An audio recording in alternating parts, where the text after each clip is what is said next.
அனைவருக்கும் வணக்கம். இன்றைக்கி வந்து பார்த்திங்கன்னா முக்கியமான கரண்ட் அஃபேர்ஸ் வந்து பார்க்கலாம். ஃபஸ்ட்டு, பெகல்காம் தாக்குதலுக்கு பதிலடியாக இந்திய இராணுவம் பாகிஸ்தான் மீது எடுத்த நடவடிக்கையின் பெயர் என்ன அப்படின்னு கேட்டிருக்காங்க.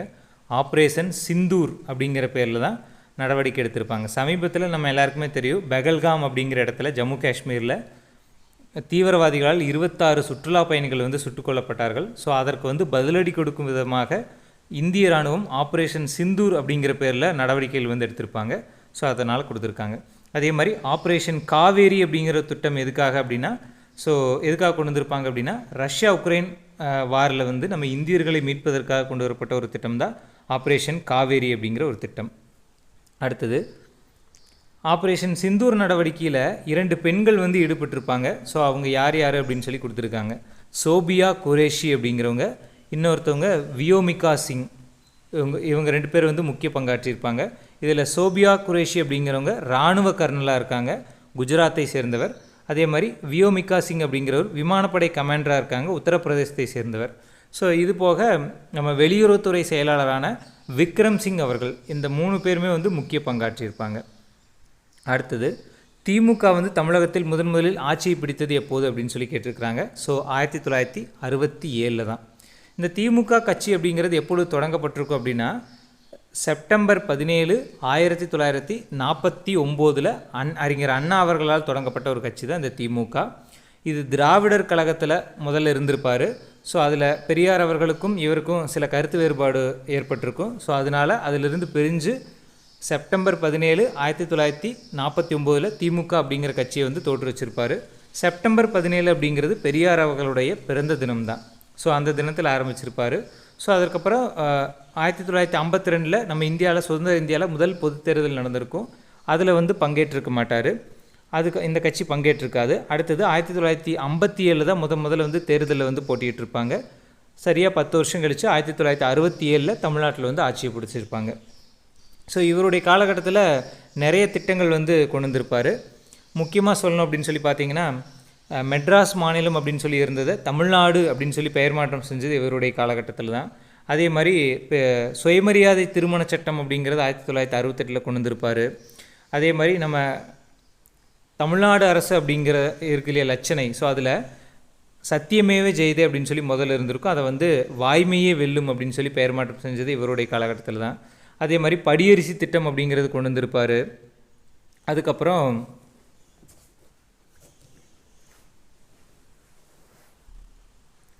1968 அண்ணாமலை பல்கலைக்கழகம் வந்து இவருக்கு கௌரவ டாக்டர் பட்டம் வந்து கொடுத்துருப்பாங்க.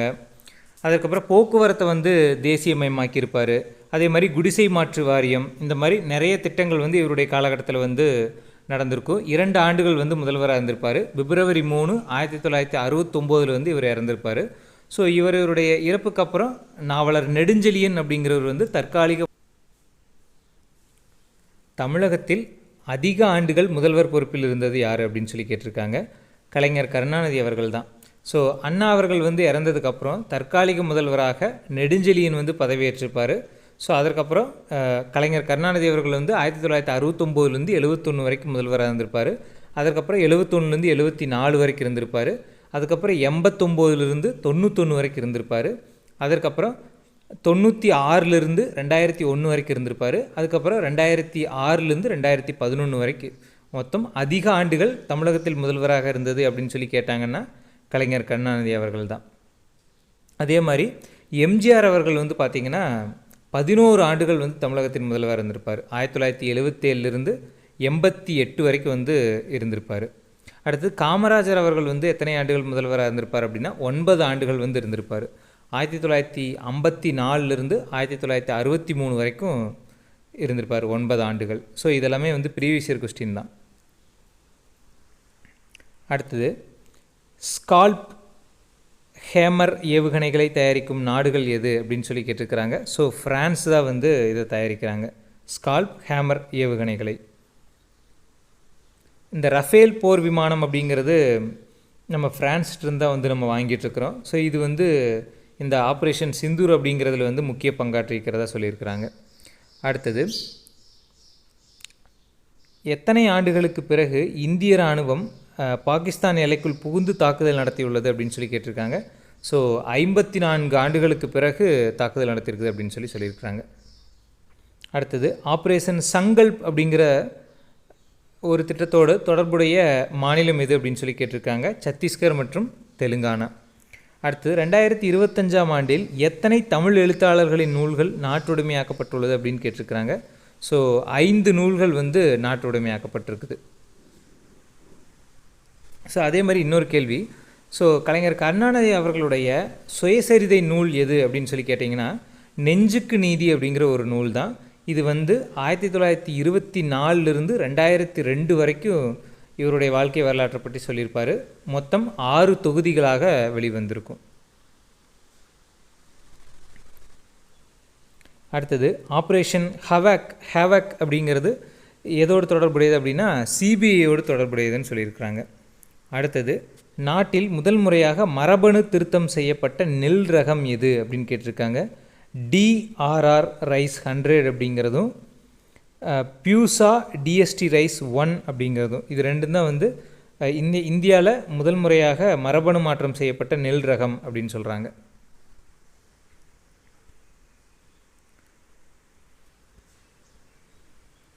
ஸோ அடுத்தது தவறான இணை எது அப்படின்னு சொல்லி கேட்டிருக்காங்க. ஆப்ரேஷன் பிரம்மா அப்படிங்கிற திட்டம் எதுக்காகனா மியான்மர் பிரச்சனையில் வந்து நம்ம இந்தியர்களை மீட்பதற்காக கொண்டு வரப்பட்ட ஒரு திட்டம் தான் ஆப்ரேஷன் பிரம்மா அப்படிங்கிறது. ஆப்ரேஷன் தோஸ்த் அப்படிங்கிறது வந்து பார்த்திங்கன்னா சிரியா துருக்கி. ஸோ இதில் வந்து பார்த்திங்கன்னா பிரச்சனையில் நிறைய பிரச்சனை நடந்திருக்காங்க. ஸோ அதிலிருந்து இந்தியர்களை மீட்பதற்காக கொண்டு வரப்பட்ட திட்டம் தான் ஆப்ரேஷன் தோஸ்த் அப்படிங்கிறது. அதே மாதிரி ஆப்ரேஷன் காவிரி அப்படிங்கிறது நம்ம சொன்ன மாதிரி ரஷ்யா உக்ரைன் வார். அதே மாதிரி ஆப்ரேஷன் அஜய் அப்படிங்கிறது வந்து இஸ்ரேலுக்கும் ஹமாஸுக்கு இடையில் போர் நடக்குது இல்லையா, ஸோ அங்கேருந்து இந்தியர்களை மீட்பதற்காக கொண்டு வரப்பட்ட திட்டம் தான் ஆப்ரேஷன் அஜய் அப்படிங்கிற திட்டம். அதே மாதிரி ஐநா மனித வளர்ச்சி குறியீட்டில் 2023 முதலிடம் பிடித்த நாடு எது அப்படின்னு சொல்லி கேட்டிருக்காங்க. ஐஸ்லாந்து அப்படிங்கிறது தான். ஸோ இதில் இந்தியா வந்து 2023 எத்தனையாவது இடத்துல இருந்துச்சு அப்படின்னு சொல்லி கமெண்ட் பண்ணுங்கள். இப்போ 2025 எத்தனாவது இடத்துல இருக்காங்கன்னா 130வது இடத்துல வந்து இருக்காங்க. அடுத்தது இந்தியா சமீபத்தில் எந்த நாட்டுடன் தடையற்ற வர்த்தகத்தை ஒப்பந்தம் செய்தது அப்படின்னு சொல்லி கேட்டிருக்காங்க. ஸோ பிரிட்டனோட தான். அடுத்தது கார்டினல் ராபர்ட் ஃப்ரான்சிஸ் பிரிவோஸ்ட் அப்படிங்கிறவர் எத்தனையாவது போப் அப்படின்னு சொல்லி கேட்டிருக்காங்க. 267வது போப்பாக தேர்வு செய்யப்பட்டிருக்கார். ஸோ சமீபத்தில் வந்து பார்த்திங்கன்னா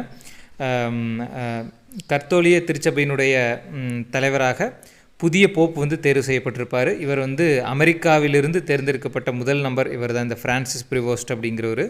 267வது. இவர் வந்து அஃபிஷியலாக வந்து 14ஆம் லியோ அப்படின்னு சொல்லி அழைப்பார் அப்படின்னு சொல்லியிருப்பாங்க.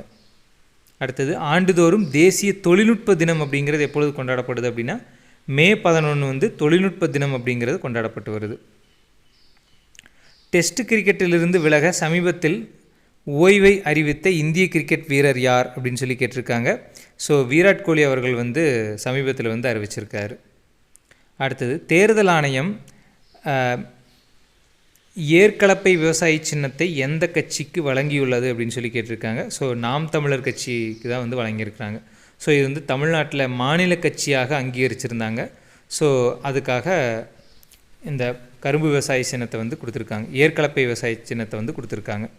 அடுத்து யூபிஎஸ்சியினுடைய புதிய தலைவர் யார் அப்படின்னு சொல்லி கேட்டிருக்காங்க. ஸோ அஜய்குமார் அவர்கள் தான் வந்து தெரிவு செய்யப்பட்டிருக்காரு. இவர் வந்து முன்னாள் பாதுகாப்புத்துறை செயலாளராகவும் பணியாற்றியிருப்பார். ஸோ யூபிஎஸ்சி தலைவரை வந்து நியமனம் செய்கிறது யார் அப்படின்னு சொல்லி பார்த்தீங்கன்னா குடியரசுத் தலைவர் அவர்கள் தான் வந்து நியமனம் செய்வார். இவருடைய பதவிக்காலம் அப்படின்னு சொல்லி பார்த்தீங்கன்னா 6 ஆண்டுகள் அல்லது 65 வயது. ஸோ இதில் எது ஃபஸ்ட்டு வருதோ அதன்படி வந்து ஓய்வு பெறுவார்.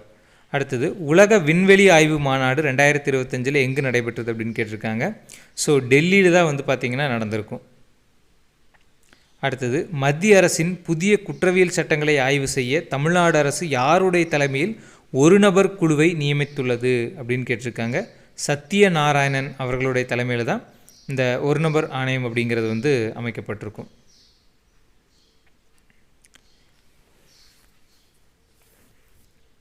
அடுத்தது தமிழ்நாட்டில் கடலுக்குள் காற்றாலைகள் அமைக்கும் திட்டம் எந்த நாட்டு நிறுவனத்துடன் அமைக்கப்பட உள்ளது அப்படின்னா டென்மார்க் தான். அடுத்து 2027 50 ஓவர் ஒரு நாள் கிரிக்கெட் போட்டியை நடத்தும் நாடுகள் எது அப்படின்னா தென்னாப்பிரிக்கா மற்றும் ஜிம்பாப்வே. ஸோ இந்த 2 நாடுகள் தான் 2027 வந்து பார்த்திங்கன்னா ஒரு நாள் கிரிக்கெட் போட்டியை வந்து நடத்த போகிறாங்க.